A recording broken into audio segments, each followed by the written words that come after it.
ఉత్సవాలు చేయడమే కాదు, స్వామివారి ప్రసాదం కూడా లక్షలాది మంది భక్తులకు అందించాలి అని ఆలోచన. ఎన్ని డేస్ కష్టపడాల్సి వచ్చింది? అనకాపల్లి ఆర్టిస్టే చేశారు అంటున్నారు.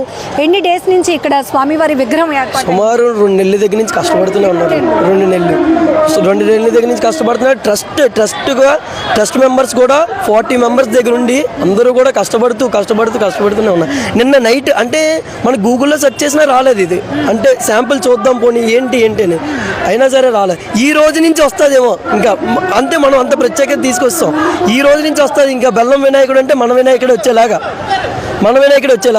ఏంటంటే అలాగ రావాలి, ఇది కావాలి, కొత్తగా ఏదైనా ఇది కావాలని చెప్పి మనం ఇది చేసుకుంటాం. అంటే ఇప్పుడు ఈ ఇయర్ ఫస్ట్ ఇయర్ వస్తున్న రెస్పాన్స్ బట్టి నెక్స్ట్ కూడా కంటిన్యూ చేద్దాం. ఖచ్చితంగా ఇంకా మంచి కాన్సెప్ట్లతో, అంటే ఒక మట్టితోనే పెట్టగలరు లేకపోతే ఒక ప్లాస్టిక్ ఫైబర్తోనే పెట్టగలరు అని జనాలు మైండ్ సెట్లో ఉన్నది.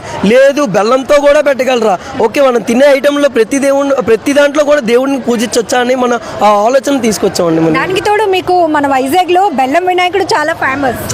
సాగర తీరానికి ఆనుకొని ఉన్నటువంటి ఆలయం. ఆ కాన్సెప్ట్ ఇక్కడ కవర్ అయింది. అతిపెద్ద వినాయకుడిని ఏర్పాటు చేసిన కాన్సెప్ట్ కూడా కవర్ అయింది.